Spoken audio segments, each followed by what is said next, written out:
ta mère la met en cuillère, tu boiras soir. C'est comme mes fêtes, ça me pète toutes les fêtes, sa cuillère. C'est quoi tu fais le gros, toutes mes gosses sont en arrière. C'est quoi tu fais, t'es pas. Là y'en a pas, ça dérange pas. C'est quoi tu fais, t'es pas là, on est autres, on T'es juste pas là. C'est quoi tu fais, mais t'es pas là, mais t'es pas à l'aise. Moi j'suis là, lui il est là, toi tu l'es pas, bras. T'es à l'aise, qu'est-ce que tu fais? Oui, même Emmène ta mère, emmène ta mère, emmène ta soeur, on va les mettre même sans brassière.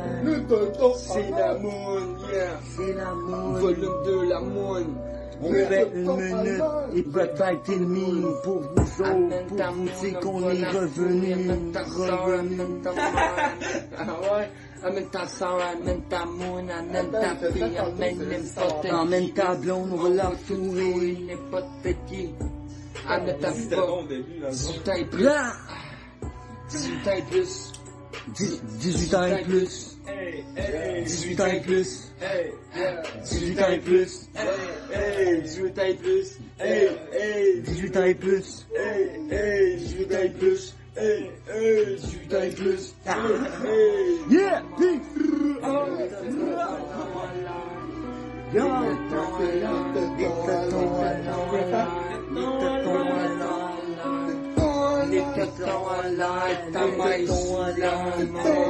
Ta mère la met en cuillère, tu boiras soir. C'est comme mes fêtes, ça me pète toutes les fêtes, sa cuillère. C'est quoi tu fais le gros, toutes mes gosses sont en arrière. C'est quoi tu fais, t'es pas. Là y'en a pas, ça dérange pas. C'est quoi tu fais, t'es pas là, on est autres, on T'es juste pas là. C'est quoi tu fais, mais t'es pas là, mais t'es pas à l'aise. Moi j'suis là, lui il est là, toi tu l'es pas, bras. T'es à l'aise, qu'est-ce que tu fais? Oui, Emmène ta mère, emmène ta mère, emmène ta soeur, on va les mettre même sans brassière. C'est la moune, yeah. C'est la moune. Volume de la moune. On fait une minute et peut-être demie pour vous autres, pour vous dire qu'on est revenu. Amène ta soeur, amène ta mère. Ah ouais? Amène ta soeur, amène ta moune, amène ta fille, amène n'importe qui. Emmène ta blonde, on va la fourrer. N'importe qui. Amène ta fille. 18 ans et plus. Là! 18 ans et plus. 18 ans et plus. 18 ans et plus. 18 ans et plus. 18 ans et plus. 18 ans et plus. 18 ans et plus. 18 ans et plus. Yeah! Yo!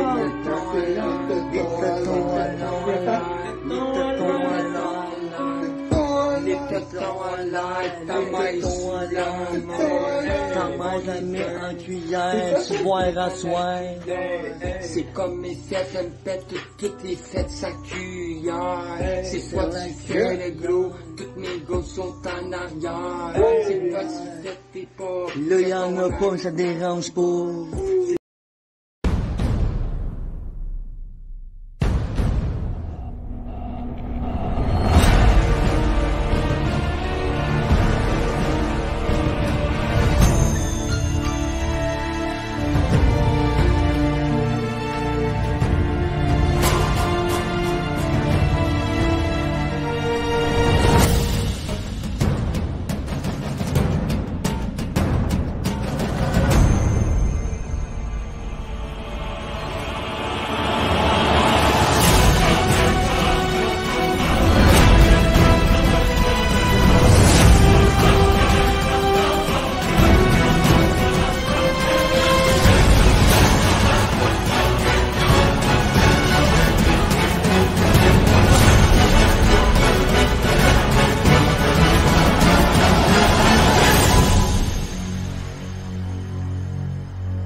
J'avais oublié de décocher book. Je retrouve mes anciennes habitudes.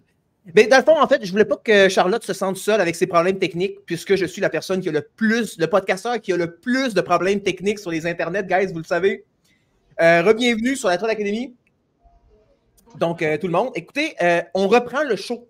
Le show qu'on devait faire avant que le Master Troll, comme Hercule, aille en enfer.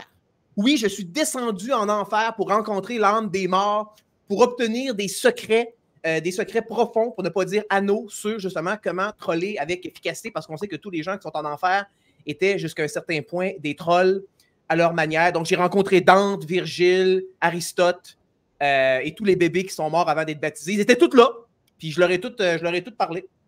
Fait que c'était bien le fun.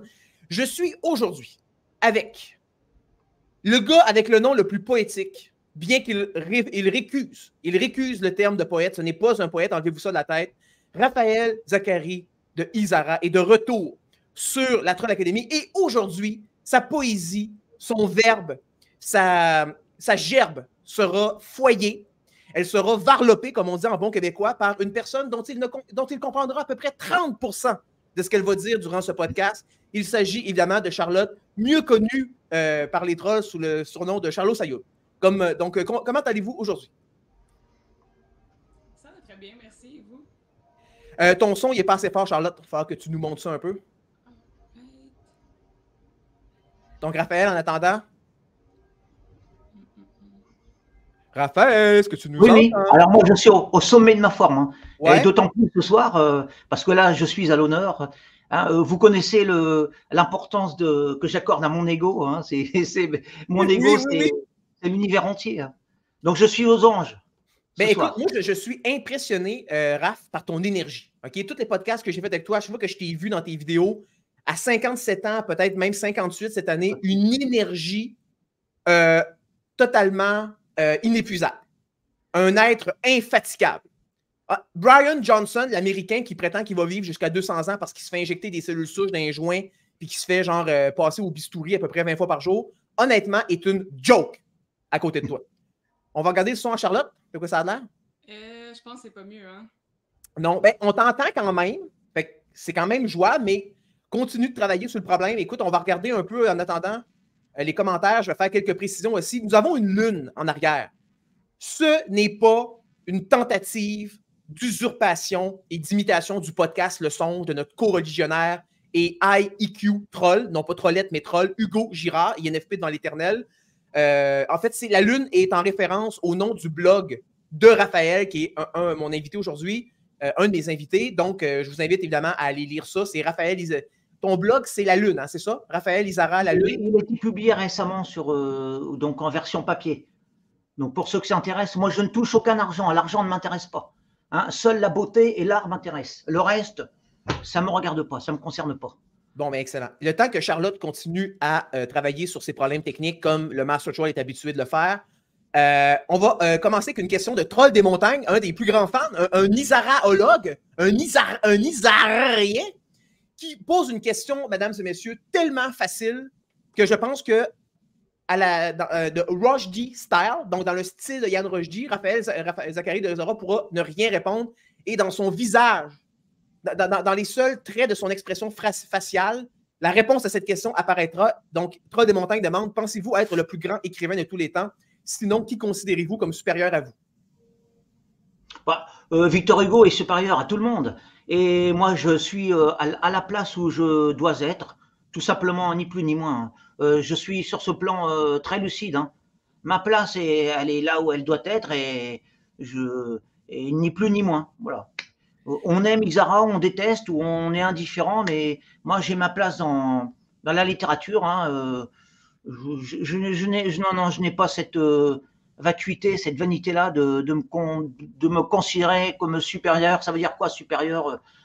Déjà, vous savez, dire on top. Durant l'acte sexuel, ça veut dire on top. Oui, mais non, je ne suis pas. Je suis, disons, dans mes hauteurs lunaires. Voilà, et c'est déjà pas mal, c'est déjà suffisant. Mais lunaire, attention, le plus grand intellectuel québécois qui sévit désormais chez vous en France, le Boc-Coq, Mathieu Bock-Côté, utilise le terme lunaire pour parler de gens qui sont dans le champ. Donc, il faut faire attention avec ce mot-là. Il a une sémantique à double tranchant. Juste avant qu'on poursuive, je poserai la question également à Charlotte. Donc, en fait, Charlotte, je vais poser la question de façon plus modeste. Qui pense-t-elle, qui selon elle serait le plus grand écrivain de tous les temps? Elle a le droit de répondre Raphaël Zacharie de Izara, évidemment, pour se mettre dans ses bonnes grâces. Et sinon, elle peut également répondre qui elle considère comme supérieur à Raphaël Zachary de Isara. Tabarnak. Georges Brassens. Devant l'Éternel. Georges Brassens. Ah oui, comme le plus grand Oui, écrivain, le voyons chansonnier. donc. Ben voyons donc. Est-ce que vous connaissez Monsieur Isara? Oui, moi, Georges Brassens, c'était un excellent ciseleur de mots. Effectivement, moi, j'admire la technique imparable de Brassens. Et là, c'était vraiment un orfèvre en la matière. On dit que pour une chanson de quelques vers, de quelques strophes, il pouvait passer 100 pages de notes. Ça m'a été dit, mais ça, c'est des anecdotes à prendre avec des pincettes.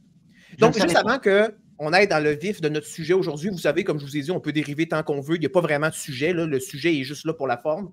On va juste se rattraper dans les commentaires vite. Donc, on a Dave Broco, ici, dans le fond, qui est déjà sur ton cas, Charlotte. Il dit, il y a bien des chances que Charlotte choke à sûrement brosser encore. C'est pas fiable, ces jeunes-là. Ils savent qu'ils ont des engagements, puis ça se saoule la veille. Donc, Broco aime ça faire des fixations par rapport à certaines choses. Et là, écoute, par rapport à Charlotte, il est convaincu que tu es une alcoolique finie, puis que dans le fond, tu es toujours sa brosse, for some reason. Ben oui. Mon deuxième nom, c'est Robert Charlebois, c'est pas pour rien, ici. J'espère que ton nez va grossir un peu pour que tu puisses encore plus cadrer dans ton personnage. Ben oui, absolument. Ici, on a évidemment le pseudo-ex-gay est désormais quarantenaire. Là, à chaque fois qu'on parle de Mike Capone, pseudo-ex-gay, et il faut rajouter le superlatif quarantenaire, car il a atteint 40 ans le 17 juin 2024. Baiser une mère et sa fille en même temps est probablement l'un de mes plus grands fantasmes ever. Ici, on a Broco qui s'excite lui-même en disant « Est-ce que Charlotte pratique le Hawk Tua? » Raphaël, est-ce que tu as vu passer ce mime-là, le Hawk Tua? Non? Je ne sais pas du tout ce que c'est. Ça te dit rien? Hey, ce gars-là est vierge. Il est vierge des internets. Est-ce que c'est pas merveilleux? Il n'est pas contaminé par toute la junk qui circule dans nos fils. Ah non, alors oui, le jargon Internet, non, je suis quasiment hermétique. Hein. Moi, je parle un français correct, un français du dictionnaire de tous les jours, un français d'antan, je dirais, de jadis. Voilà. Et c'est vrai. Les neurones arrivent à processer les bits d'informations contenues dans les vocables de Charlotte jusqu'à maintenant. J'ai rien compris, mais enfin. Oh shit! Bon, ça commence bien. On a Capone qui continue. Il dit « Je promets d'être gentil et respectueux envers les plots de l'ATA. » Pour que Raphaël comprenne, plot est un terme québécois, je crois, dérogatoire, et ça fait référence à l'appareil génital féminin. Donc, c'est une manière de parler de l'appareil génital féminin de manière rabaissante. Donc, Capone essaie évidemment de soumettre Charlotte en pensant que si Charlotte est complètement... si Charlotte se sent comment dire, pas humiliée, mais rabaissée aux yeux de Capone, elle va chercher à se requalifier. C'est la méthode de D.H. Lawrence pour se pogner des femmes. Bon, cela étant dit, Capone, don't be a simp. Capone ici qui dit, avec Isara comme invité, j'ai comme l'impression que c'est inapproprié d'écrire de la merde dans le chat. Donc, c'est vrai, il a raison. Il a raison. Moi, j'ai une certaine hauteur de vue, d'écriture, de vue. Et c'est vrai que parfois, pour faire plaisir à la galerie, je me prête au jeu, mais c'est vraiment c'est contre ma sensibilité personnelle. Ici, on a notre des montagnes qui dit « Avec une émission en compagnie d'Isara, on sait que le niveau montera instantanément, mais la présence de Dave Broco dans les commentaires crée un décalage spatio-temporel qui surdéforme le disque. » Donc, là, juste pour aider Raphaël à comprendre tout ce qui se passe dans cette communication-là, premièrement, Dave Broco, dans le chat, c'est le dérail chaud. Okay, on en a parlé tantôt, donc il croit que Charlotte est saoule présentement, elle est en hangover. Et pour ce qui est du disque, ça réfère au disquisme, qui est la position géospatiale et cosmogonique d'un de nos trolls qui s'appelle Pierre-Luc Laforce, qui a sa propre chaîne YouTube. Donc lui, il croit que la Terre n'est ni ronde ni plate, qu'elle aurait la forme d'un disque renfoncé en son centre. Donc on appelle ça, nous, le disquisme.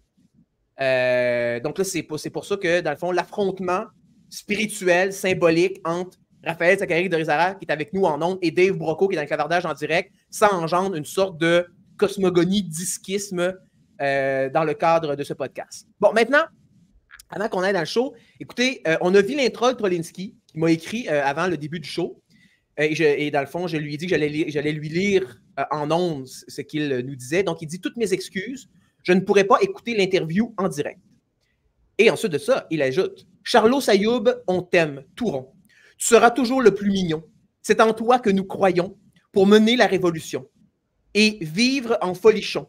Notre joli gobelin, on t'aime tout plein, signé Vilain Troll. » Wow. J'aime ça me sentir comme un prophète sans avoir rien à faire. Ouais, mais t'es un peu comme la muse des trolls. C'est ça l'affaire. Et peut-être qu'on peut commencer là-dessus. C'est drôle. Il faut savoir aussi ce qu'un royaliste de la vieille école, old-fashioned, comme Isara va penser de ça.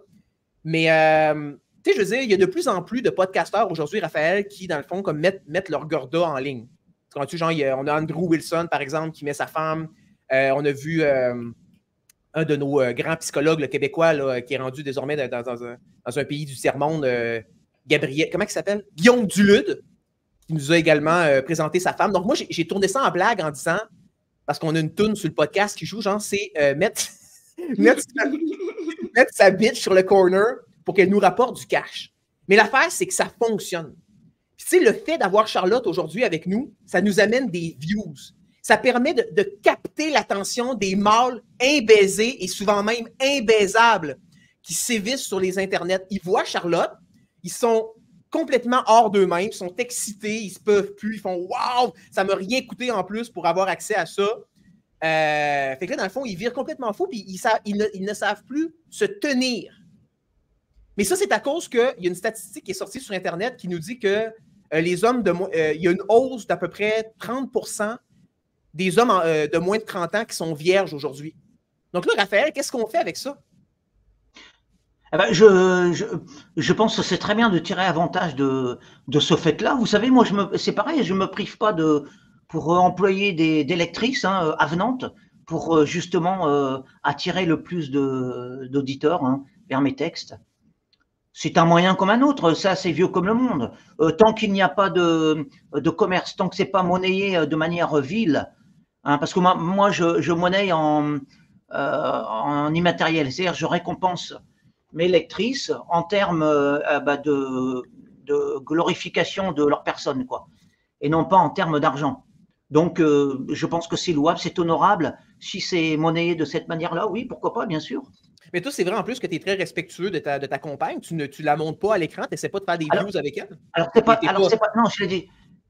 Alors, quand même, je suis honnête avec vous, c'est tout simplement parce qu'elle ne veut pas. Elle l'a fait par le passé, mais elle ne souhaite plus. Elle n'a pas un ego aussi. Enfin, elle n'a pas un ego à alimenter comme le mien. Elle a un ego totalement effacé, comme beaucoup de femmes d'ailleurs. Et moi, je suis un monstre à côté d'elle, un monstre d'égocentrisme, et elle ne partage pas toutes ces valeurs-là, quoi. Donc, elle n'a pas cette bête à nourrir là. Moi, j'ai besoin de vraiment de nourrir ce lion féroce là qui réclame son dû en termes d'auditoire. Alors, évidemment, voilà. C'est comme si l'ego était quelque chose de féminin. L'ego est quelque chose de solide, de ferme, d'érectionné. C'est quelque chose de très viril et masculin et même de rejeté. Tandis que la féminité, dans le fond, s'exprime plus au travers de ce qu'on appelle la vanité. Vanitas, la vanité féminine. Oui, c'est plus diaphane, plus effacé. La femme est plus transparente. Elle est plus, vous savez, comme la clarté lunaire, quoi. Alors que l'homme est un soleil, l'homme est un astre radieux. Mais là, ça va être le temps d'inclure justement Charlotte dans la conversation pour montrer qu'on est des véritables gentlemen. Toi, Charlotte, là, qu'est-ce que ça te fait de savoir que les hommes de moins de 30 ans qui sont au paroxysme de leur sexualité ne fourrent plus? Est-ce que, dans le fond, tu es triste pour eux? Est-ce que ça te laisse complètement sans affect? Ben, c'est-à-dire que je les connais pas. Là. Fait que ça m'affecte pas plus que ça personnellement. Là. Mais il y a quelque chose d'intéressant d'analyser ça, d'analyser pourquoi, tu sais, aussi. Est-ce que c'est à cause d'Internet? Est-ce que la jeunesse est plus isolée? Moi, je trouve qu'il y a quelque chose d'intéressant là-dedans, puis il y a quelque chose d'intéressant à écouter les fameux incels au lieu de leur dire que c'est des hosties de caves, parce que c'est pas du tout ça qui va les aider. Oui, je trouve qu'il y a de quoi d'intéressant, puis non, personnellement, ça ne m'atteint pas vraiment, mais c'est intéressant. Mettons un homme qui t'approcherait pour te draguer, puis il dirait, tu sais, moi, je suis puceau, tu sais, je suis malheureusement né à la pire époque de tous les temps, blablabla, tu pourrais pas me dépanner. Non, effectivement, je pourrais pas. Okay. Bon guess. Non, mais je pense pas que je serais méchante à ce point-là, là, mais non, ça m'intéresserait pas plus que ça de me porter bénévole du dépucelage. Bon, parfait. Bon, juste avant qu'on entre dans la game de la poésie, parce que Charlotte a lu nos textes, donc c'est de ça on va parler dans ce show-là quand même. C'est ce dont on est supposé parler. Je vais être obligé, Charlotte, de te poser la question, qu'on pourrait appeler la question qui tue, parce que je l'ai déjà posée à Raphaël Izara. Il a répondu ce qu'il voulait. Donc, comme tu le sais, tu peux faire une réponse trolatique. Tu peux faire la réponse que tu veux. Moi, je t'invite à faire du wit. Je t'invite à faire une réponse, trolatique par rapport à ça. Mais c'est Mike Capone, évidemment, sans surprise, qui dit « Je parie que Troll Academy n'est pas game de demander... » Ah non, il a dit Izara, je pensais qu'il disait Charlotte. OK, fait que dans le fond, c'est probablement moi là, qui a un problème ici. Là. Mais Izara a déjà répondu à cette question-là, donc là, je la pose à Charlotte. Donc, Charlotte, quel est ton body count? C'est une pente glissante. Moi, je m'embarque pas là-dedans. C'est la fête. Dangereux, Moi, hein? je sais mieux que ça. Je m'embarque pas là-dedans. Mais là, tu appliques la règle rochdienne par excellence, qui est de ne pas répondre à cette question-là. Rushdie dit seulement en regardant une femme aller au loin, il peut déterminer avec une exactitude scientifique. Cependant, la science exclut le peer reviewing. On le sait depuis hier, le peer reviewing, c'est de la merde. Donc, une expertise scientifique sans peer reviewing pourrait lui permettre simplement... Ben, d'après toi, à combien Rushdie évalue ton body count? Ah, c'est intéressant. Mais parce que je pense qu'il me trouve pas assez pur à son goût, genre. Fait clairement que vu que je suis pas dans ses standards, ça serait plus que 5. Fait que ça fonctionnerait avec son dialogue, tu sais. Fait que je dirais plus que 5. Définitivement. Hey, toi, Raphaël, par rapport au body count, est-ce que ça a de l'importance pour toi? Mettons, une femme qui aurait eu plus que 5 partenaires. Es-tu out of the game dans ton univers ou it's still playable? Alors, déjà, rappelez-moi ce que ça veut dire body count parce que j'ai oublié. C'est le nombre de partenaires sexuels qu'une personne a eu dans sa vie. D'accord. Moi, je suis de la vieille école. Hein, je préfère la femme vierge, naïve, la femme propre, hein, saine, qui se donne pour une unique personne, c'est-à-dire l'aimer de sa vie. Hein. Moi, j'apprécie je suis très possessif et j'aime je suis à l'ancienne, quoi, hein, de la vieille école. Mais là, il va falloir que tu déménages aux États-Unis parce que ça ne fait pas vraiment partie de la culture française, la virginité. C'est plus aux États-Unis avec les born again là, puis les faux folles. Oui, mais ça, je sais, mais c'est dans ma culture à moi. Ouais. Je sais que ce n'est pas dans la culture de ce siècle, ouais. Mais c'est de ma génération. Moi, je sais, je suis peut-être rétrograde, arriéré, mais c'est comme ça. Voilà. Moi, je suis un macho pur et dur et j'adopte les valeurs du machisme. Alors, le machisme, c'est quoi? C'est pas de frapper sa femme comme croient les féministes. Hein. Le machisme, eh bien, c'est la possessivité, l'autorité inaliénable du mâle sur la femelle. Bon, les anciennes valeurs, le patriarcat, quoi, tout simplement, bêtement. Hein. Hey, j'ai écouté une entrevue tantôt d'une Iranienne avec Denis Lévesque, qui est un podcasteur québécois, on va dire, fameux. Et dans le fond, elle disait qu'il lui demande quel a été le choc culturel lorsque vous avez quitté l'Iran pour venir habiter au Québec. Et elle répond du tac au tac, je me suis rendu compte que le patriarcat est plus fort au Québec qu'en Iran. J'étais comme... Bon, cela étant dit, je veux la réaction quand même de Charlotte là-dessus. Charlotte, est-ce que tu as envie... Non. Charlotte, qu'est-ce que tu penses de ça? Parce que c'est très en vogue sur Internet. Là. Raphaël, lui, c'est parce qu'il est d'un autre siècle. Mais tu sais qu'on sait avec les Andrew Wilson, les podcasts à la Whatever et compagnie, c'est très en vogue de dire qu'une femme doit obéir à son homme. C'est un meme présentement là, qui sévit dans les podcasts notamment américains. Qu'est-ce que tu penses de ça? T'obéis-tu à ton chum, toi? Ben là, obéir. C'est-à-dire que mon chum, c'est pas quelqu'un qui me contrôle. Là, fait que non, j'obéis. Ben, il n'y a pas à obéir. Là, ça n'a pas lieu d'être. Ben, obéir. Mais reconnais-tu sa majesté masculine? Est-ce que tu le vois comme une espèce de suprême autocrate? Est-ce que ses paroles coulent comme de l'hydromel? Non, parce que j'ai pas le choix d'avoir une pensée nuancée. Je peux pas idoler personne dans la vie parce que je vais me mentir à moi-même puis je vais vivre dans un monde d'illusions puis de paillettes. Fait que... Puis pour moi, aimer quelqu'un pour vrai, c'est d'être capable de voir son côté le plus dégueulasse et de faire... Je vais y aller quand même. J'aime ça pareil. Fait que non, j'idole pas personne, j'idole pas mon chum, mais voilà, mon copain. Bon. Bon, intéressant. Écoute, là, Charlotte, tu as investigué de la grosse poésie, la poésie lévéquienne et la poésie isaresque. Donc, tu es allé fucking deep in the shit, comme un cochon dans son auge. Donc là, parle-nous de ce que tu as lu, de tes découvertes. Lâche-toi lousse. OK, ben d'un côté, je suis allée voir vos poèmes, Monsieur Desara. Puis, dites-moi si je me trompe, mais ce que j'ai tiré de ça, c'est que majoritairement, vos textes, c'est soit des coups de gueule, soit des contemplations. Est-ce que je me trompe?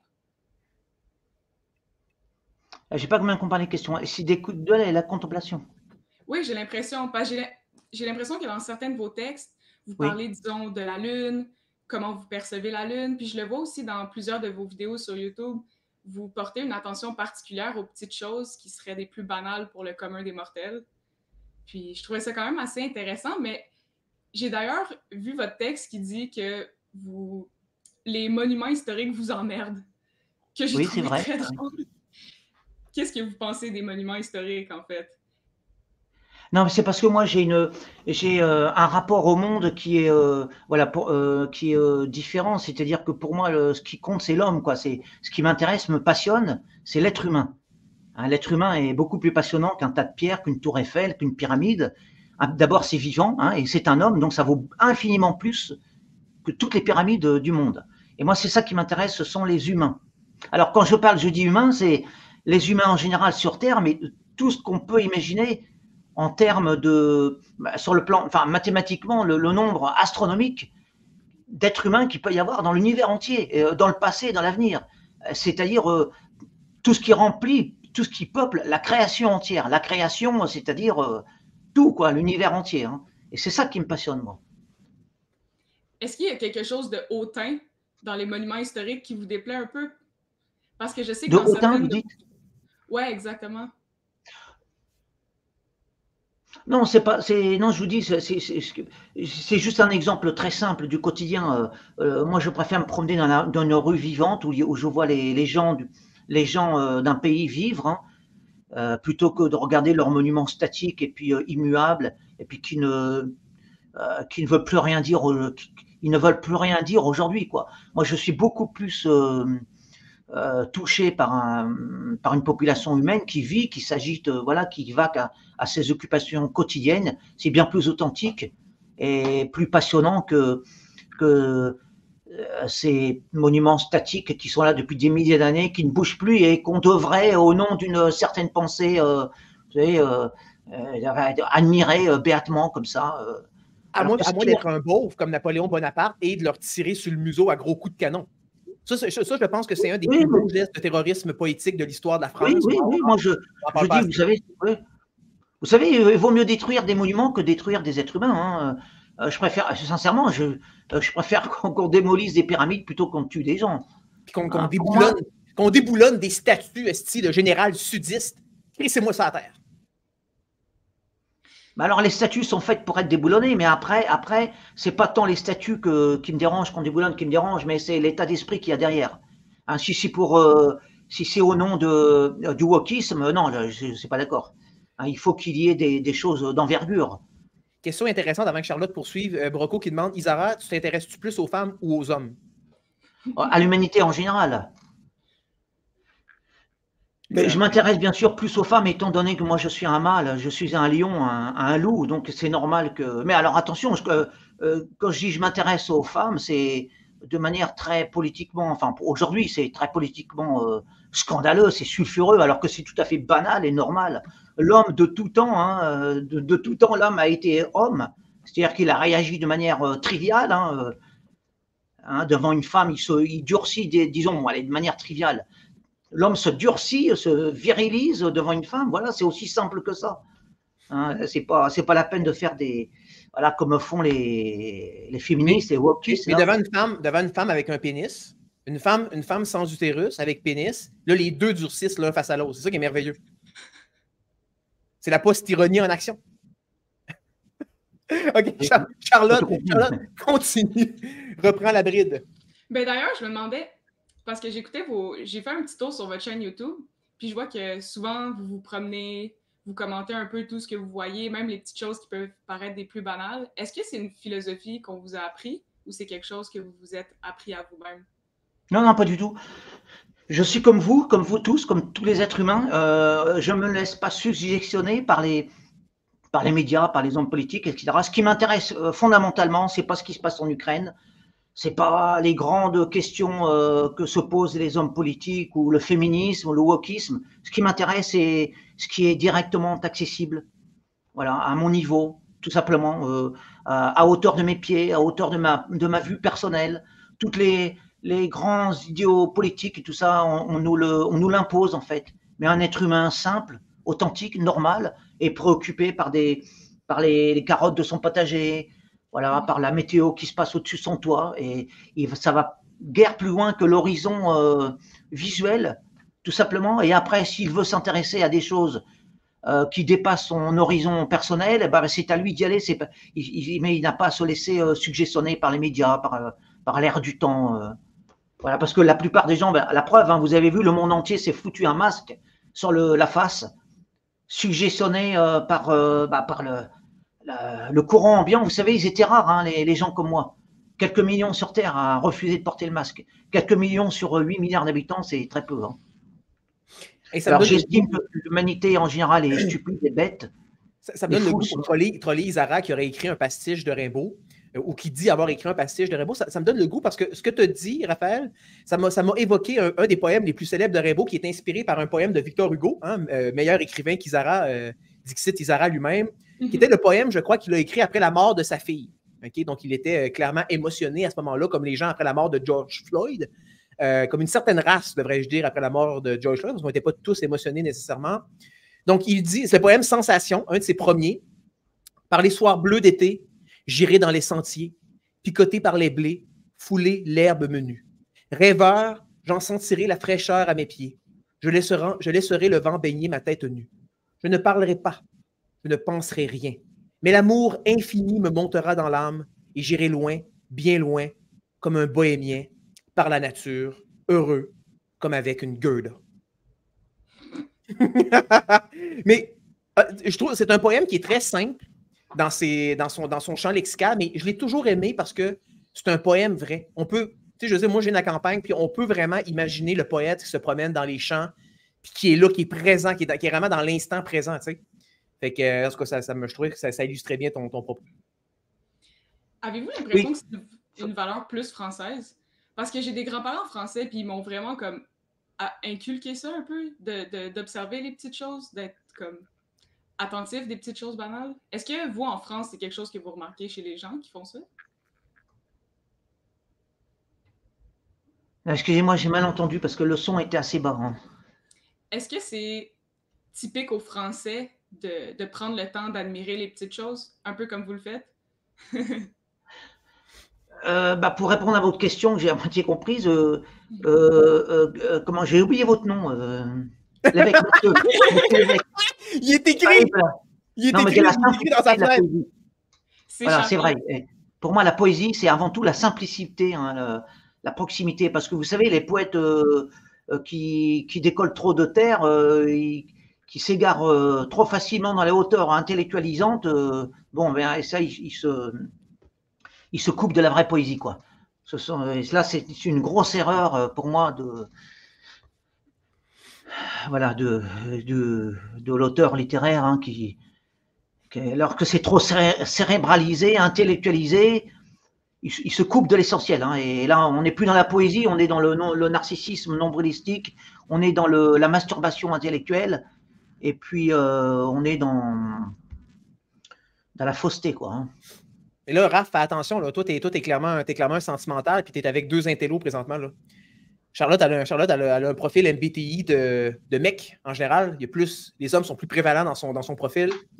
On est deux thinkers. Donc, nous, en fait, comme disait Trois des Montagnes dans le show tantôt, nous, on est plus des gens de concepts, d'abstraction. Qu'est-ce que t'en penses, Charlotte? Non, je pense que c'est vrai. Je pense que c'est absolument vrai. Fait que toi, contrairement à Raphaël, qu'est-ce qui te fait vibrer? Parce que évidemment, tu es attaché à la poésie, à la littérature. Tu voudrais peut-être même étudier là-dedans, si je me souviens bien. Donc, Qu'est-ce qui t'attire, justement, comme c'est quoi les composantes, c'est quoi les dimensions, les aspects de la littérature qui t'attirent? Parce que je devine que ça ne sera sûrement pas les mêmes que Ralphie, là. Ben, de base, la raison pour laquelle j'ai décidé de me lancer là-dedans, je me suis demandé, en fait, qu'est-ce que je préférais faire quand j'étais petite? Qu'est-ce qui me passionnait quand j'étais petite? Puis je sais que quand j'étais très jeune, je voulais apprendre à écrire. Je voulais apprendre à lire et à écrire très tôt. Puis enfant unique l'oblige, il fallait bien que je me crée des histoires, sinon comme ça pouvait être plate des fois, là. Puis je sais pas, j'ai toujours eu des carnets, j'ai toujours eu des gros journaux intimes, j'ai toujours écrit des histoires. Fait que je me suis dit, Ouais. pourquoi pas aller là-dedans? Puis si c'est pas ma voie, ben ça le sera pas, puis j'essaierai autre chose. Mais ouais, je me suis vraiment juste demandé qu'est-ce que j'aime le plus depuis que je suis jeune. Puis je pense que c'est à peu près ça. Alors moi, je pense que si c'est ça que vous ressentez depuis tout jeune, eh ben, je pense que c'est votre véritable voie à suivre. Alors quand même, je vous dis, moi j'ai 58 ans, j'ai toujours écrit depuis l'âge de 20 ans, mais je ne sais absolument pas écrire. Je ne sais toujours pas écrire. Parce que c'est un exercice permanent et on n'arrive jamais à maîtriser totalement la langue française. Là, moi, je vais vous le dire humblement, même si j'ai les apparences d'avoir beaucoup lu et d'avoir… oui, alors j'ai rien lu, et si j'ai les apparences de maîtriser parfaitement l'art de la plume, en fait, il n'en est rien. Ben, bien Sachez-le. sincèrement, je me sens un peu comme vous, bien sincèrement. Je me sens un peu imposteur dans le fait de vouloir étudier là-dedans, mais je me dis, bon, je vais l'essayer, tout simplement. Mais c'est ça que je voulais vous demander, en fait, comment vous avez réalisé que c'est votre voie, l'écriture, que c'est votre passion? Ah bah, de manière empirique, intuitive, j'ai toujours su que même à 20 ans, j'écrivais très mal encore, mais ça n'empêche pas que ce n'était pas tant l'amour de la littérature qui m'animait. Parce que la littérature, en règle générale, ça m'a toujours assez ennuyé, en règle générale. Non, c'était l'amour de faire des bons textes, c'est-à-dire l'amour de moi-même, en fait, l'amour de mes œuvres. L'amour de mes œuvres, oui, de faire de belles œuvres. Et c'est par l'écriture que je savais que je pouvais m'exprimer comme ça. Mais il m'a fallu beaucoup de temps. Et pour parvenir encore à un niveau médiocre, que moi j'estime médiocre. On a une question de Troll des Montagnes ici qui est un peu corollaire à ce qui se dit. Donc, est-ce que votre famille aristocrate a influencé vos capacités d'écrivain? C'est sûr qu'il y a eu un moule, enfin un aristocrate, disons. Bon, on avait plutôt l'esprit aristocratique, c'est pas vraiment. Enfin bref, il y avait un moule, oui. Il y avait des prédispositions culturelles, intellectuelles, artistiques pour ça, oui. C'est vrai. Charlotte, elle pourrait prendre la particulier. Là, si ça va en littérature comme Isidore Ducasse, qui est devenu le comte de Lautréamont, Charlotte pourrait devenir la comtesse de Sayoub. Non, il faudrait que je me trouve un nom. Ouais, toi, Charlotte, tu veux-tu opérer sous ton vrai nom ou tu serais du genre à te prendre un pseudonyme? Moi, j'ai toujours trouvé ça absolument parfaitement aristocrate et génial et à la fois révolté et beau, le fait de prendre un pseudonyme en littérature. Ben, j'aimerais bien aussi. Ouais, j'aimerais bien ça. Puis juste, ne serait-ce que pour pouvoir me permettre de dire tout ce que j'ai envie sans filtre, sans nécessairement qu'on l'associe à moi, tu sais. Pour être le Raphaël, plus Raphaël, toi qui est un poète assez spontané, là, tu publies un peu tous les jours, quel serait un bon pseudonyme littéraire pour Charlotte? Oui, justement, je voulais, parce que c'est une question importante, justement, c'est Charlotte, comment son nom de famille, je ne sais plus. Non, il ne faut pas avoir de complexe de pseudonyme. Moi, je n'ai jamais pris de pseudonyme. Bon, il se trouve que mon nom est en même temps… Oui. Raphaël Zacharie de Luzara, j'ai pas pris de pseudonyme. T'aurais pris quoi, genre… je suis bien né. Bon, non, mais non. Moi, je déconseille fortement. Vous savez, c'est comme les chapeaux. C'est pas parce que vous mettez un grand chapeau que vous êtes pour autant un bon auteur, un bon écrivain. Non, il ne faut pas jouer. Je pense qu'il faut rester authentique, il faut rester soi-même. Si vous vous appelez Marcel Dupont et que vous pondez des œuvres d'or, de belles œuvres, eh bien, n'ayez pas honte de votre nom. Mais qu'est-ce que tu penses du troll de Romain Gary, qui a gagné le Goncourt une première fois sous son nom réel, Romain Gary, et là, ensuite de ça, pour troller justement l'univers peut-être plus haut que le trou de la littérature françoise, il s'est fait un pseudonyme, Émile Ajar, et alors que c'est pourtant interdit dans les règles du concours, il a gagné une seconde fois le prix le plus prestigieux. Oui, eh bien, c'est ce que je dis j'ai déjà abordé ça, d'ailleurs, à travers le Faux Rimbaud, d'ailleurs. Mmh. J'ai abordé ce problème en littérature qui n'est pas que réservé à la littérature, c'est qu'il y a une certaine imposture. Hein, vous mettez voilà, de beaux lustrages, un beau nom, un bel emballage, et puis ça passe. Vous voyez, la médiocrité peut passer, ou alors inversement, vous pouvez bloquer un chef-d'œuvre à cause de l'emballage. Si vous êtes mal habillé, c'est comme le Petit Prince, c'est pareil. Si vous dites des vérités avec une cravate ou alors habillé en guenille, la portée de la vérité ne sera pas la même. Dans les esprits faibles. Mais chez les esprits forts, ça n'aurait aucune incidence. Moi, j'ai comme l'impression que et là, je vais faire une blague ENTP complètement gratuite, puis genre vraiment, là, pas rapport, OK? Le Petit Prince, c'est la suite que Machiavel a écrit à son magnum opus, Le Prince, après avoir passé une nuit dans la même couche que le chanteur de Queens. Excusez-moi. Ça me tentait de faire ce joke-là. Cela étant dit, comment il s'appelle le chanteur de Queens? Je voulais dire son nom au lieu de dire le chanteur de Queens, j'ai oublié. Freddie Mercury. Oui, c'est ça. Il est mort du sida, évidemment. C'est un gay comme un pinson, le gars. Cela étant dit, Charlotte, je te laisse poursuivre.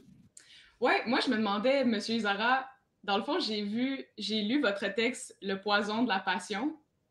Puis je voulais savoir, qu'est-ce que vous reprochez à la passion? Ne trouvez-vous pas que c'est un moteur de créativité non négligeable?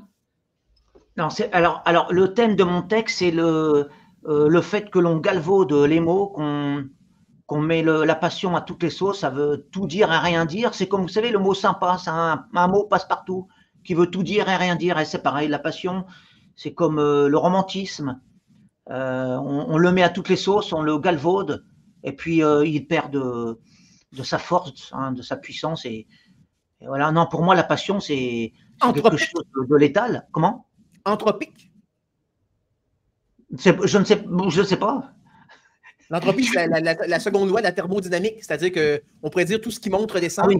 Et tout ce qui, dans le fond, amalgame énormément d'énergie va finir par éventuellement se dilater et en perdre. Non, c'est pas ça, c'est le mauvais usage qu'on en fait, tout simplement. Voilà. Pour moi, c'est un terme voilà, qui ne veut rien dire. D'ailleurs, la passion, c'est plutôt funeste pour moi. Hein. La passion, c'est quelque chose de plutôt sinistre. Hein, les fruits de la passion ils sont plutôt amers. Hein, donc, non, moi, je suis quelqu'un qui préfère la stabilité de la lumière azurée, poétique et de la lumière bleue. Hein, nous sommes dans les hauteurs, là, un peu plus statiques, moins. Il y a moins de. Les hauteurs zarathustriennes. On sait que Zarathustra plane sur les tragédies et les comédies de la vie. Au-dessus des passions, au-dessus des agitations, des basses agitations humaines, animales, bestiales. Ça, c'est la poésie, c'est le monde de la poésie. Hein. C'est le calme lunaire à la surface de la lune, le silence éternel, et puis la rêverie supérieure. Hein. J'ai un petit commentaire là-dessus, puis après ça, je vais avoir une question trolatique pour vous. Moi, j'en suis venu avec le temps à préférer le terme de dépassionné. Premièrement, j'ai découvert toute la puissance évocatoire de ce terme-là lorsque j'ai entendu dire que Lénine aurait dit en 1917, donc durant la Révolution d'octobre, qu'il devait impérativement cesser d'écouter la sonata appassionata, donc ça veut dire tout simplement la sonate des passionnés de Beethoven, parce qu'elle avait un effet tellement, pour faire un jeu de mots, lénifiant sur lui, donc un effet calmant, qu'il n'aurait pas pu terminer la Révolution s'il avait continué à écouter la sonata appassionata de Beethoven.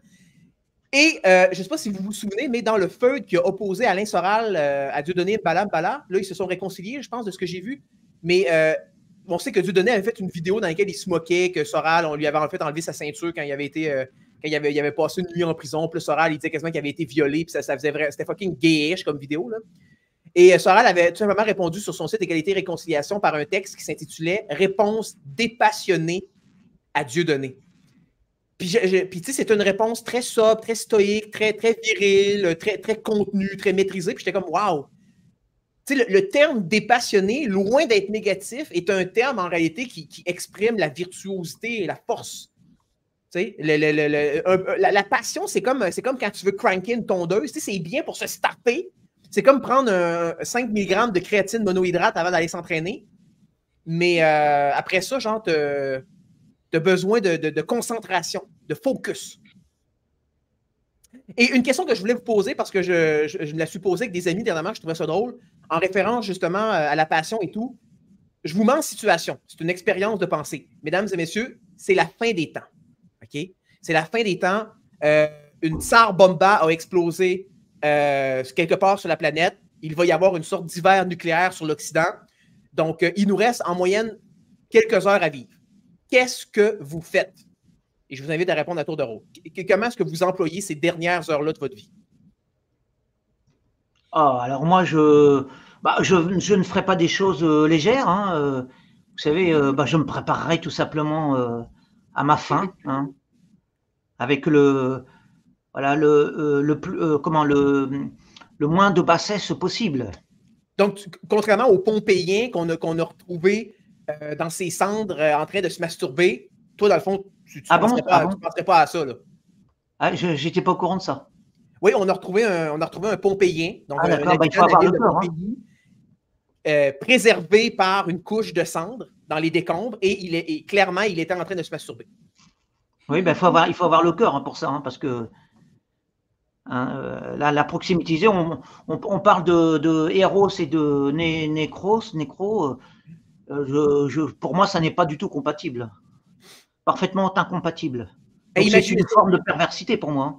Imaginez ça, vous crossez furieusement, OK, alors que des torrents de lave s'en viennent vers vous. Ça, pour moi, c'est de la passion poétique. Ça, là, ça mériterait un poème, ça, une scène comme ça. Et ça, c'est le genre de poème que moi, j'aime écrire. Je sais que c'est un thème anti-poétique dans un certain sens. C'est pas la vie, la mort, l'amour, blablabla, la souffrance. C'est genre un Pompéien en train de se crosser devant un tsunami de lave qui s'en vient vers lui, mais ça, pour moi, ça fait un bon poème. Oui, c'est un écho, mais décuplé en dimension, hein, du volcan qui crache le feu. Voilà. C'est une réponse un peu minable de l'individu, de l'homme qui essaye d'imiter le volcan. On pourrait dire ça aussi. Hein. Dans un dernier souffle poétique. Mais ce crosser, c'est quand même c'est analgésique, c'est anxiolytique. Donc peut-être que ça l'a mis dans une certaine félicité, un peu comme Aldous Huxley, auteur du Meilleur des mondes, qui, sachant la fin inéluctable puisqu'il avait un cancer métastasé, a demandé à sa femme de lui injecter une dose absolument monstrueuse de LSD. Saviez-vous ça? Donc, il se sentait agonisant. Il a dit à sa femme, il a dit, injecte-moi là, une dose de LSD qui aurait pu genre envoyer un éléphant comme Cyrano de Bergerac sur la Lune. Là. Mais bref, j'aimerais entendre la réponse de Charlotte. Donc, comment Charlotte emploierait ses dernières heures? Moi, j'irais de l'ordre du Pompéen. Désolée si c'est immoral, mais je baiserais le plus possible. C'est les dernières secondes de ma vie, esti, je vais faire de quoi d'agréable? Oh, mais là, mettons que ton chum, lui, il veut absolument genre aller voir sa maman, parce qu'on sait que les hommes aujourd'hui, dans toutes les réalités que j'écoute, les gars dans les entrevues, c'est tout le temps « Oh, ma mère, la personne la plus importante de ma vie, ma mère, j'aime tellement ma mère. » Donc là, mettons que ton chum, lui, écoute, il fait « Fuck off, Charlotte, moi, je m'en vais voir ma mère. » Là, dans le fond, vas-tu coucher avec des gars qui ont des zéros de body count? Ces hommes-là, dans le fond, c'est leur dernière chance de se mettre. Ben, bien sincèrement, ça m'étonnerait qu'ils veuillent faire ça. Ah ouais? Ça m'étonnerait. Tu as choisi un bon gars, là, parce qu'on s'entend que les gars qui sont dans des jupons de leur mère, là, tabarnak, c'est un turn-off, esti. Non, exactement. Fait que ça m'étonnerait que ça arriverait. Fait que je garderais la même réponse. Bon, réaction furtive de Raphaël Zachary de Zara au fait que Charlotte nous a avoué que durant ses dernières heures sur Terre, elle en profiterait pour s'envoyer en l'air copieusement. Oui, chacun répond selon sa sensibilité, selon ce qu'il croit pouvoir, comment réagir en fait. Hein. Parce que vous savez, on dit ça, mais en réalité, on réagit pas nécessairement selon ce qu'on prétend. Hein. Ici, on a Mike Capone qui dit « Calice, moi j'essaie de faire mouiller Charlotte, mais plus que... » Mais Capone, il faudrait que tu déclenches une apocalypse si tu veux vraiment la faire mouiller. Maintenant, t'as la martingale, t'as la solution. Mais plus Isara parle, plus elle s'assèche. OK. Et là, il y a une question. Écoute, Troll des montagnes, ça fait à peu près 10 fois qu'elle pose dans les commentaires. Là. Je suis désolé. Des fois, j'affiche pas tous les commentaires parce qu'on essaie quand même de progresser dans le show, mais là, je vais la poser puisque je pense qu'il va absolument avoir une réponse. Est-il vrai que vous avez plusieurs centaines de comptes Google dépassant le nombre de 130 de Pierre-Luc Laforce? Donc ça, c'est le podcasteur dont j'ai parlé tantôt. Il y aurait 130 faux comptes Google pour pouvoir opérer et échapper à la censure matricielle. Oui, bah alors ça, c'est une question absolument sans intérêt. C'est de la pure technique. Ouais. Ça n'a aucun intérêt. Ce qui est intéressant, c'est ce que je produis. C'est ce que ma plume produit. Le reste, c'est... Donc, Troll des montagnes pose des questions encore pires que Charlot, parce que Capone, depuis tantôt, genre, se plaint que Charlot pose les pires questions, te pose les pires questions. Donc là, heureusement, Troll des montagnes est encore pire. Donc, c'est bien Charlot, l'honneur de Charlot est sauf. Et là, ici, par exemple, on a Capone qui a une tricky question. Il dit, ici, la femme de Isara veut copuler avant de mourir. Oh, ben, je pense que elle sera... je pense qu'elle aura les mêmes vues que moi, quoi, en fait. Hein. Voilà. Ah oui? Ah bon, c'est bien. Tu l'as bien choisi. Tu l'as bien choisi. Ouais. Charlotte, je te retourne le micro. Moi, j'aimerais savoir, Monsieur Isara, est-ce que vos rêves... Quelle est votre relation avec vos rêves? Puis vos rêves, je veux dire, quand vous dormez, là, vous rêvez. Est-ce que c'est un moteur de créativité pour vous? C'est quoi votre relation avec vos cauchemars puis vos rêves? Alors, vous parlez des rêves nocturnes, hein, des rêves qu'on fait en dormant? Oui, exactement. Ou des rêves littéraires? Non, je parle des rêves quand on dort. Non, ça n'a pas d'incidence. Les seuls rêves qui pourraient avoir une incidence sur ce que j'écris, ce seraient des rêves alors prophétiques, des rêves, ce qu'on appelle des songes, c'est-à-dire des rêves où il y a des messages venant de je ne sais où, de l'au-delà. Oui, là, mais les rêves simples, non. Ça n'a pas d'incidence. Êtes-vous de ceux qui pensent que les rêves peuvent transmettre des messages de l'inconscient? Oui, bien sûr. Oui, ça, j'y crois beaucoup, oui. Je pense que ce n'est pas une question de croyance. Je pense que ça a été démontré jusqu'à un certain point. On a tous plus ou moins l'expérience de ce genre de phénomène-là, au moins une fois dans notre vie. Mais sinon, hors de ça, vos rêves, vos cauchemars, ça ne vous inspire pas plus que ça? J'ai pas compris la fin de la question. Parlez plus fort. Et sinon, vos rêves, vos cauchemars, ça vous inspire pas plus que ça, côté créatif? Non, parce que je trouve que parler de ses rêves, c'est complètement sans intérêt. Hein. Ce qui est intéressant, c'est ce que l'esprit construit. C'est pas parce que ça, les rêves, c'est passif, c'est du méli-mélo, ça n'a aucun intérêt, quoi. Les rêves en général, ce sont des sottises. Et moi, ce qui m'intéresse, c'est de construire des histoires, des récits, peu importe, et avec une chute, avec une morale, voilà, des choses voilà, qui peuvent interpeller le lecteur. C'est ça qui est intéressant, c'est la création. Hein. Ben, c'est le trollage. Ça vient du terme anglais trolling, qui veut dire, ça fait référence à la pêche à la ligne.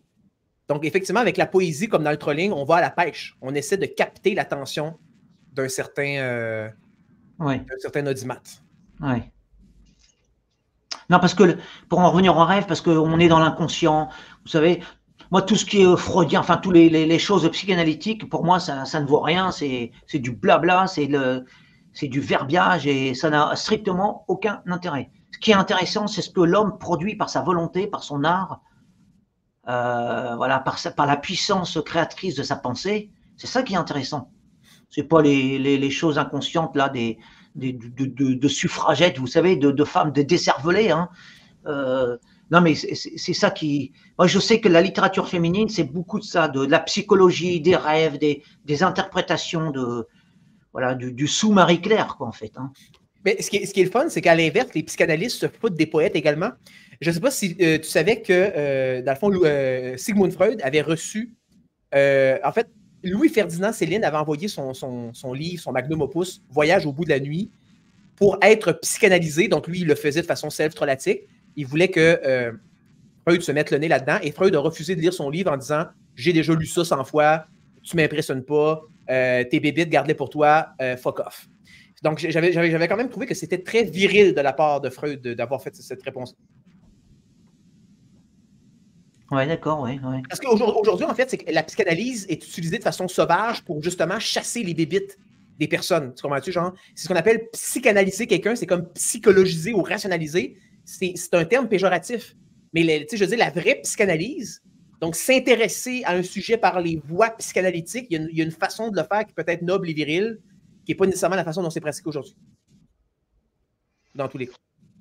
Oui, je n'ai pas trop saisi ce que vous dites, mais moi, je prends de toute façon l'activité créatrice, l'activité sportive ou l'activité domestique. Hein.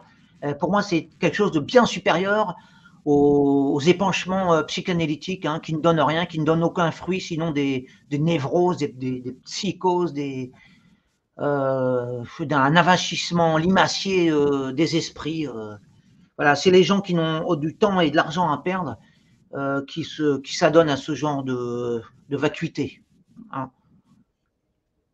Bon, Charlotte? Ben, je vous demandais ça, en fait, parce que dernièrement, j'ai fait un rêve. Puis, en fait, dernièrement, j'ai commencé à écrire plus du gore, plus du ultra-violent, on va dire, parce que je trouve que c'est totalement à l'opposé de ce que je projette. Puis, j'ai fait un rêve qui serait considéré comme un cauchemar. J'ai rêvé, en fait, j'ai vu une pyramide. Il y a une silhouette qui a tombé de la pyramide. Le corps s'est affaissé devant moi et un jet de sang m'a comme retombé dans les yeux. Et j'ai trouvé ça absolument magnifique. Je me suis dit, waouh, mon esprit créatif n'est pas juste limité à faire des fleurs et des paillettes. Il peut faire de quoi d'absolument dégueulasse et immoral aussi. J'ai trouvé ça vraiment comme surexcitant. J'étais vraiment contente d'avoir rêvé à ça, en fait. Je sais pas, en fait, ben, qu'est-ce que vous pensez, vous, d'écrire du gore, d'écrire de l'horreur, de l'ultra-violent? Est-ce que c'est quelque chose que vous avez? Moi, pas du tout.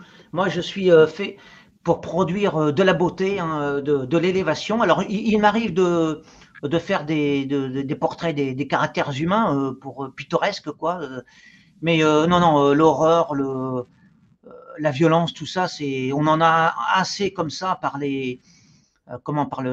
Hollywood, hein, le cinéma hollywoodien, on est assez pollué avec toutes ces choses-là. Et je pense que la littérature, elle est justement, la fonction de la littérature, eh bien, c'est d'élever les âmes hein, et de montrer des vues beaucoup plus élevées que d'autres, à travers d'autres sources que ce qu'on peut nous imposer, quoi. Hein. Non, la littérature doit sur tous les fronts élever le débat. Mais comme vous disiez, vous pouvez faire de la beauté en parlant de la merde, littéralement. Oui, c'est vrai. Pensez-vous pas qu'on peut faire de la beauté en parlant de violence extrême? Oui, mais ça dépend dans quel but, ce qu'il y a derrière ça, quoi. Si c'est dans un but bassement de satisfaire des bas instincts, ça n'a aucun intérêt. S'il y a un message positif derrière, oui, pourquoi pas alors, mais voilà, il faut que ça soit vraiment un tremplin pour des choses bien plus nobles.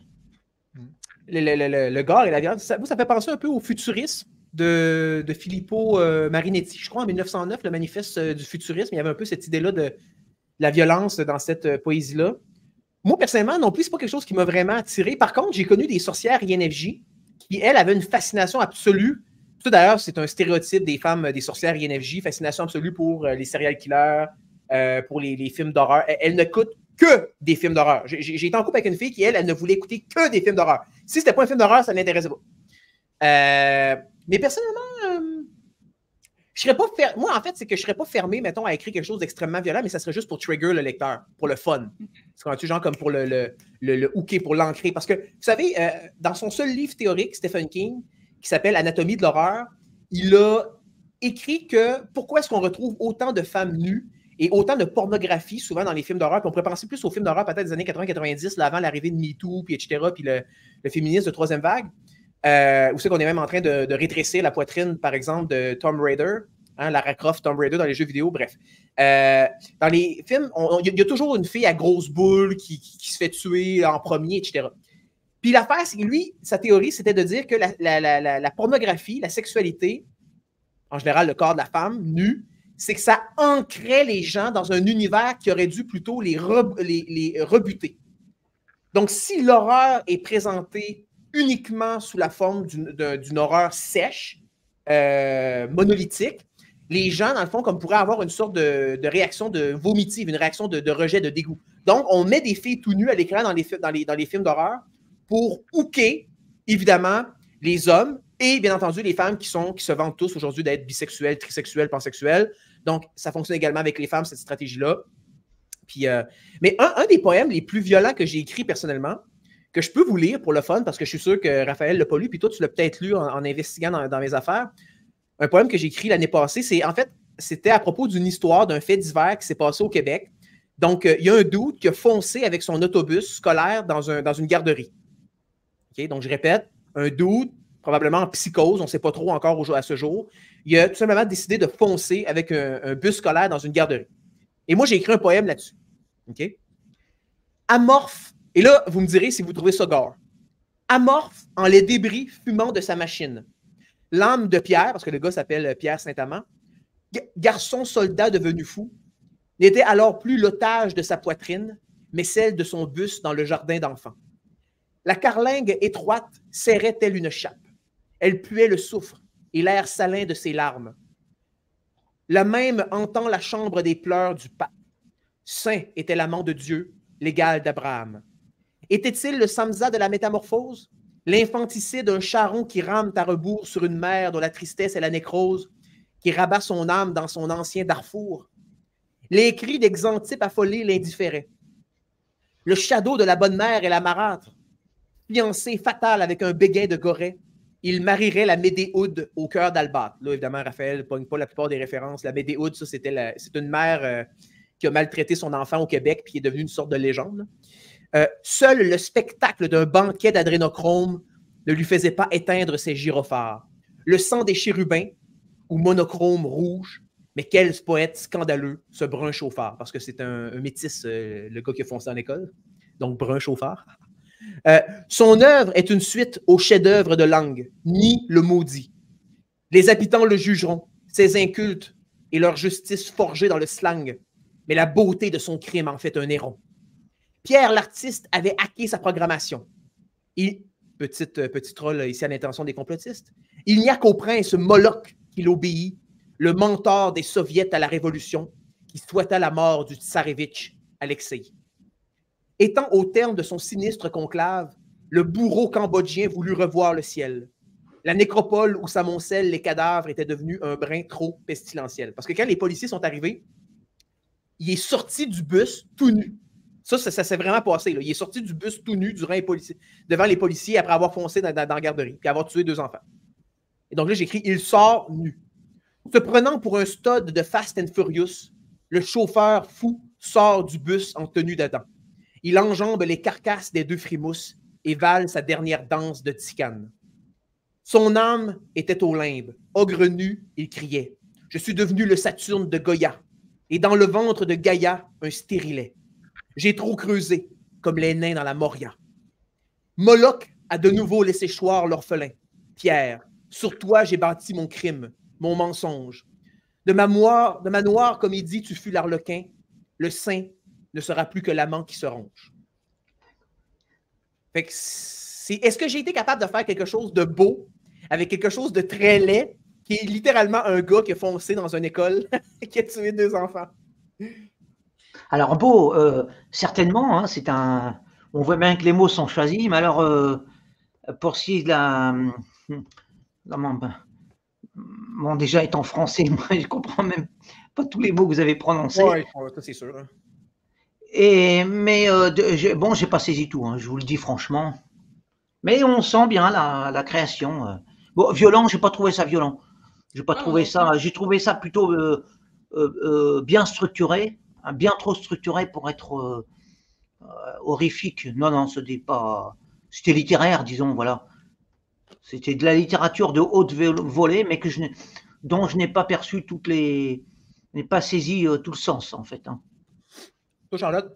Ben, il y a un fond de violence qui est pas négligeable, mais c'est tellement enveloppé de beaux mots, puis de belles phrases, puis de belles métaphores, genre, qu'on le voit même pas. Comme on le ressent à peine.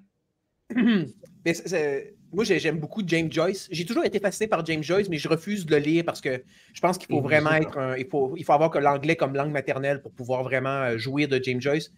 Mais j'aime le principe. J'apprécie son ambition, ce qu'il a voulu faire. Et Joyce aurait dit, j'ai écrit mes textes avec des. J'ai crypté mes textes à l'infini pour justement, genre, faire gémir les professeurs d'université, faire gémir les futures étudiantes en lettres qui vont tenter de me lire dans leur programme. Oui, mais il a réussi. Hein. Il a bien réussi. Et moi, le premier, sur moi, là. Ouais. En premier, sur moi. Est-ce que c'est ça que tu fais dans tes textes? Parce que j'ai lu tes textes, puis honnêtement, ça m'a donné mal à la tête. Mais c'est pas une critique, là. Je le dis de la meilleure façon possible. Mais j'ai vu tes textes un peu comme un journal intime à ciel ouvert, mais qui t'envoie chier. Genre, c'est comme, je vais mettre mon journal intime à la vue de tous, mais après, bonne chance pour le décrypter. Ben, je pense que c'est une bonne façon. C'est une bonne façon de décrire ce que je fais parce que, mais ça, je pense qu'on va tous être d'accord, même ceux qui le nient. La matière première d'un écrivain, d'un artiste même, c'est lui-même. Okay? C'est lui-même. Donc, je ne suis pas vraiment différent d'un autre à ce niveau-là. Par contre, moi, je le nie pas du tout. Je le récuse pas du tout. C'est très vrai. Mais il y a une dimension quand même, comme disait Isara, qui est très travaillée, qui est très recherchée, très conceptuelle, au sens où c'est, comme j'ai souvent dit, c'est que je suis incapable d'écrire des poèmes sentimentaux. Un poème qui viendrait du cœur, un poème genre sentimental, c'est-à-dire, en général, l'idée qu'on se fait du poème, en général, ça, j'ai bien de la misère à faire ça. Il faut, en général, que je prenne un thème, moi, j'ai écrit beaucoup de poèmes durant la pandémie, comme les larmes d'Horatio. Ça, c'est très, très drôle, parce que Horatio Arruda, qui était notre expert en santé publique au Québec durant la pandémie, à un moment donné, durant une entrevue, il a versé une larme. Et là, j'ai écrit un poème qui s'appelait « La larme d'Horatio ». C'est dans le même style que ce que vous avez entendu. Donc, la prémisse est essentiellement traumatique, mais le traitement, ironiquement, alors qu'en général, la forme pour le poète, c'est ce qui est le plus froid. Je pense que chez moi, la forme est ce qui est le plus charnel. Parce que souvent, le fond, c'est vrai que peut-être des fois, c'est assez recherché, c'est assez spécifique. Là, je prends comme des événements d'actualité. Bon, ça, c'est mon style qui veut ça. Une question de Tisane Technologue ici qui est intéressant. Raphaël, est-ce que le fait de ne pas avoir de travail rémunéré aide à la créativité de tes écrits? Bah, disons que ça me laisse beaucoup de temps, quoi. Et le temps, c'est nécessaire, quoi. Hein. Oui, et puis ça me libère des soucis domestiques. Mais de toute façon, vous savez, si j'avais travaillé, si j'ai occupé un emploi, je pense que je serais encore beaucoup plus ancré dans l'œuvre littéraire, hein, et je serais beaucoup plus encore acharné à écrire, à produire des textes. Et au contraire, ça serait même plutôt une fuite pour moi. Ce serait une raison de plus de créer de la littérature. Comme Marshall Mathers, a.k.a. Eminem, qui, au début de sa carrière, écrivait des rimes en deux cheeseburgers. Il travaillait dans une cantine aux États-Unis, puis on sait qu'il disait en deux flippages de boulettes, j'écrivais une rime. Puis on a également Franz Kafka, un autre qui travaillait qui avait une des jobs les plus plates au monde, je crois. Il était travaillait dans le milieu juridique. Puis il y avait des horaires de merde, puis donc il bossait le jour et il écrivait la nuit. Ouais, d'accord, ouais. Bah, non, quelles que soient les circonstances, de toute façon, je suis une plume et j'étais fait pour produire des œuvres. Des œuvres, alors, qui plaisent, qui déplaisent, qui laissent indifférent. Autant que possible, j'essaye quand même de plaire, quand même. Parce que c'est quand même le but des écrits. C'est pas du tout de déplaire, hein, contrairement à ce que beaucoup de gens pourraient imaginer. Non, c'est vrai. Ben, je pense que moi, j'appelle ça la différence entre les perceptions et l'intention. Il y a bien des gens qui sont incapables, surtout les sentimentaleux, là, sont incapables de faire le distinguo nécessaire ici. C'est que s'ils te perçoivent comme étant agressif, donc ton intention était d'être agressif. Puis moi, je leur dis non. Tu me perçois comme étant agressif, tu t'es senti agressif, tout ça est vrai, tu as le droit, c'est correct, je respecte ça, on va prendre un pas de recul. Mais est-ce que mon intention était que tu te sentes agressé? Est-ce que mon intention était de t'agresser? Pas du tout. Mais là, les feelers ont bien de la misère avec ça. Ici, on a Capone qui dit « J'ai l'impression que Isara est sur le bord de craquer sous la pression de mon trolling. » Pas du tout, c'est que, enfin oui, peut-être, parce qu'il est 19h06 et je vous ai dit que j'arrêtais à 19h pile. J'aurais voulu que nous consacrions plus de temps et d'énergie à la littérature, alors isarienne, la vôtre. Et bon, on a un peu débordé sur des sujets triviaux. Hein, c'est dommage parce que moi, je n'étais pas là pour ça, quoi. Ouais. Mais cela dit, je suis satisfait de ce show, comme on dit, hein, de ce spectacle, que j'espère que j'ai pu enfin, j'ai pu satisfaire mon auditoire. Hein. Mais c'est ça l'univers mental de la Troll Academy. Là, c'est plate. Écoute, c'est plate qu'on soit sur le bord de se quitter parce que Yann Rogy, le Dark Paladin himself, vient de rejoindre avec l'Averdage en direct et il nous dit Charlotte n'a pas dormi ou elle est sur les benzos. Hey, Yann, j'ai une question pour toi parce que tantôt, j'ai demandé à Charlotte, j'ai dit selon toi, à combien évalue Yann Rochdy ton body count? Parce qu'on sait que, Yann, tu peux évaluer le body count d'une femme simplement en la regardant. Donc là, je te pose la question en direct. Selon toi, quel est le body count de Charlotte? Et s'il te plaît, donne-nous une petite explication. Ça nous intéresse vu que tu es un INTJ. On veut le processus réflexif en arrière de ton body count Carl. Et moi, je dirais en terminant, Charlotte, ta meilleure question. OK? Raphaël est insatisfait de ta livraison ou de notre, je vais m'inclure. On ne l'a pas assez travaillé poétiquement, on n'a pas été assez, on ne l'a pas assez brossé, on ne l'a pas assez comme Hulk Loki, hein, d'un bord puis de l'autre dans Avengers 1. Donc, ta meilleure question pour que Isara nous quitte dans un état de plénitude et de félicité littéraire. Il faut me flatter, hein. J'adore la flagornerie. Hein. Est-ce que tu mets de la pression, mon gars? Avez-vous envie de nous décrire un peu de quoi parle votre nouvel ouvrage qui s'appelle La Lune? Avec plaisir, mais en même temps, comme je dis, je suis très mauvais vendeur. Hein.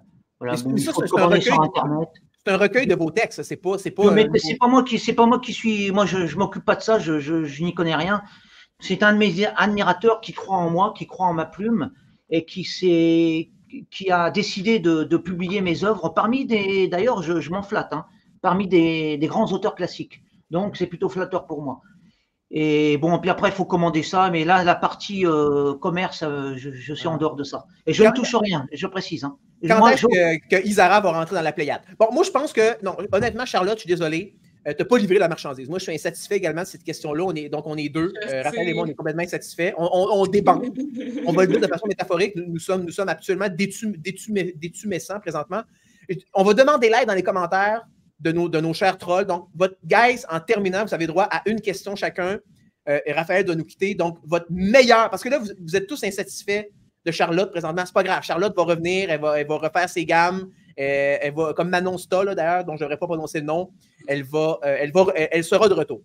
Mais là, votre meilleure question pour Raphaël en terminant, et là, juste avant, je vais quand même afficher un troll de Mike Capone que je trouve très drôle. Est-ce que ce sera le coup de grâce pour Raphaël? En terminant, on aimerait voir l'historique de porno de la femme de Isara. Donc, l'historique de navigation sur Internet, sur les sites porno de votre femme. Eh bien, je vais répondre à cette question. Moi, je vais vous dire que je l'ai déjà dit d'ailleurs, que moi, j'ai un don particulier, c'est de pouvoir lire dans l'œil de l'auteur, hein, de pouvoir lire la qualité d'un écrivain ou d'un postulant à l'écriture. Et je peux vous dire que Charlotte, dans son regard, j'ai pu lire que elle était faite pour l'œuvre littéraire. Et après, c'est une question de technique. Après, c'est à elle de maîtriser la technique. Mais je pense qu'elle est accessible à cette élection-là. Attention, je suis sincère. Hein. Je peux dire en regardant, par exemple, chez Houellebecq, chez Nab, chez Soral, je peux dire si c'est un authentique auteur ou alors en devenir, ou voilà, s'il est médiocre, il a raté son coup, etc. Ben merci, bon. C'est très apprécié. Moi, je pense que, parce que vous savez, ça ce sont des choses intuitives, hein, que l'on capte. Moi, je suis en général quasiment insensible. Ma sensibilité est très tournée vers moi-même ou alors vers des choses très, très ciblées. Et je suis sensible à peu de choses. Mais à des choses, ce genre de choses-là. En général, les soucis des autres, les problèmes des autres ne m'intéressent quasiment pas. Charlotte, est-ce que tu as plus l'impression que Raphaël est ton Rodin ou qu'il est ton Angélil? Je suis un simple indicateur, moi. C'est un regard indicateur. Définitivement pas Angélil parce que j'ai pas l'âge pour, puis je pense pas qu'il va me pimper. Mais. Le groomer même. Mais non, exact. Mais. Ouais, mais non, mais j'apprécie, sans même avoir lu mes textes, peut-être que vous dégueuleriez. J'ai pas besoin de lire vos textes, je lis dans vos yeux. Hey, Et ben là, attends, wow. Hey, on veut que Oui. Charlotte nous lise un passage de ses textes en terminant. Oui, Charlotte va nous lire, elle va se reprendre. Elle a une chance. Elle a une chance attention. absolument majeure ici de se reprendre et de tous nous flabbergaster Mais en nous lisant un passage de son texte. je n'ai pas prétendu qu'elle produisait de bonnes choses. J'ai dit qu'elle était apte. Elle était apte. Elle avait quand même. Elle qui a a le dit, vous regard de savez, l'emploi. C'est toute une vie d'écrire. C'est un engagement d'une vie entière. Et à la fin de votre vie, jusqu'à 100 ans, vous estimez que vous ne savez toujours pas écrire. Mais je pense qu'elle est accessible à ces hauteurs-là. Bon. Donc là, elle n'aura pas Mais fait la volonté- quelque chose, parce Ouais. que là, je veux dire, il faut quand même que cette acclamation, cette série de compliments puisse être backée par un petit morceau à se mettre sous la dent. Mais pendant que Charlotte retrouve son sou, là, pendant que Charlotte crank up son ego, son ego isarien, on va lire les dernières questions des gens dans les commentaires. En passant, Yann Rochdy n'a toujours pas tenté de guesser le body count de Charlotte. Je suis très, très, très déçu. C'est rare que Yann sous-performe, mais là, on a un problème. Yann, je veux un fucking number, OK? Tu vas crisser, tu vas écrire, tu vas pianoter un number dans ce foutu clavardage-là en direct, mon esti. Ici, on a Capone qui dit « Charlotte, montre-moi tes tétons pour compenser ta performance merdique. » Charlotte, parce que tu es INTP, tu es capable d'en prendre, là, tu as la distance trollatique pour. Qu'est-ce que tu penses du style de trollage de Capone? Il manque un petit côté original.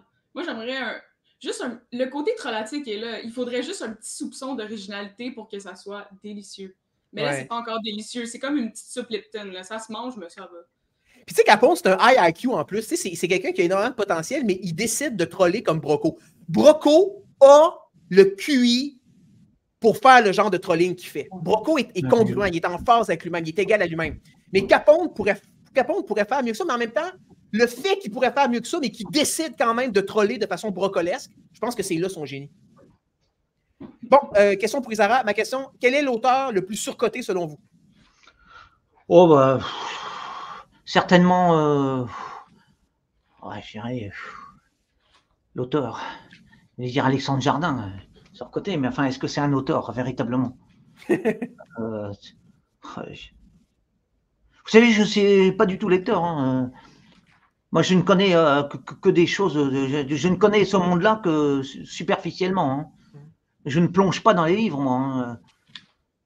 Ben moi, là, Raph, puis peut-être même Charlotte, voulez-vous que je vous surprenne? Voulez-vous que je fasse mal à vos allégeances poétiques? Oui, allez-y. Moi, là, un auteur, à mes yeux, à moi, là, c'est très subjectif, on s'entend, là, c'est pas... Victor Hugo. Victor Hugo, il y a des fulgurances, attention, là. Puis je veux dire, c'est un très, très, très grand versificateur. Je veux dire, le gars avait ça dans le sang, là. Il n'y a aucun doute là-dessus. Je dis pas que c'était un mauvais poète en termes au niveau, on va dire, professionnel de la chose. Il connaissait son art, mais je trouve ça très souvent soporifique. Tous les textes politiques sont vraiment me plongent dans une léthargie. Ah oui, les textes politiques, oui, certainement. Notre-Dame de Paris est un texte, probablement mon roman préféré d'Hugo. Pour moi, l'idée de ce roman-là est absolument géniale, mais putain qu'il y a des chapitres en trop. D'ailleurs, on sait que Hugo a réécrit son propre livre parce qu'il trouvait ça pas assez long. Et donc, c'était pour son ego. Le livre était trop petit, donc il a introduit des chapitres. Et là, attention, Isara sur le point d'être triggered. Il a surajouté des chapitres sur l'architecture de la France au Moyen-Âge juste pour donner du coffre à son bouquin. Oui. Et ces chapitres-là, c'est un petit peu comme lorsque Herman Melville, dans Moby Dick, décrit parfaitement quand tu pêches un cachalot, là, la baleine, il y a des chapitres là, interminables et épouvantablement platoniques de Moby Dick, où c'est qu'il décrit en détail comment les pêcheurs s'y prennent pour ouvrir le cachalot, puis blablabla. C'est soporifique. Je veux dire, Notre-Dame de Paris, là, ça pourrait être un livre de 150 pages, tu enlèves tous les chapitres qui n'ont pas rapport sur l'architecture, tu gardes juste l'essentiel. Ça pourrait même être un poème, Notre-Dame de Paris. Mais oui, je suis d'accord. C'est génial. La description des toits de Paris, alors qui passe pour un chef-d'œuvre hein, de poésie. Hein. Et en fait, c'était extrêmement soporifique. Et pourtant, je n'ai pas beaucoup lu, et je n'ai lu que la moitié de Notre-Dame de Paris. Hein.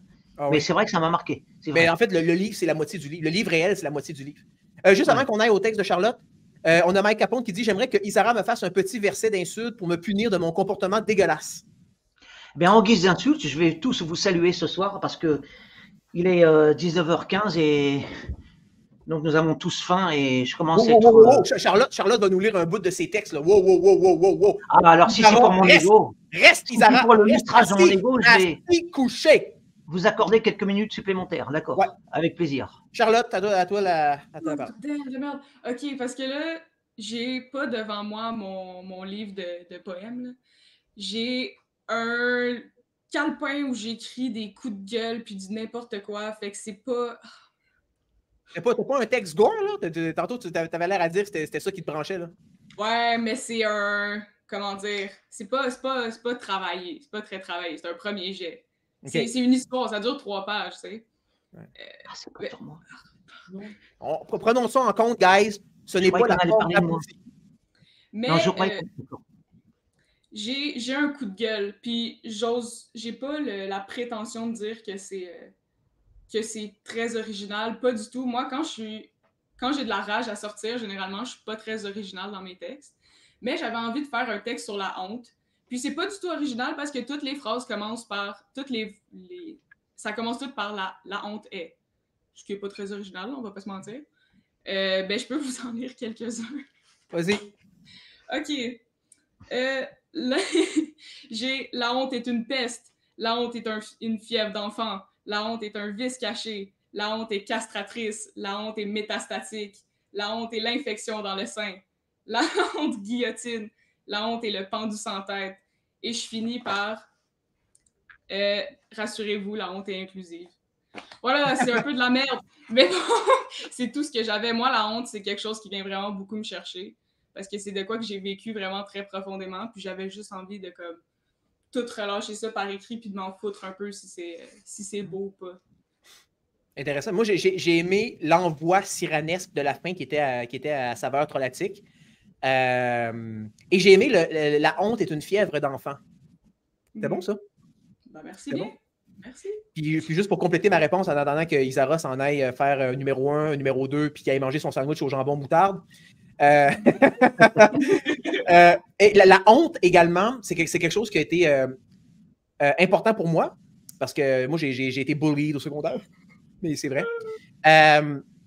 J'avais été très capté par un aphorisme de Nietzsche, livre 3 du Gai Savoir.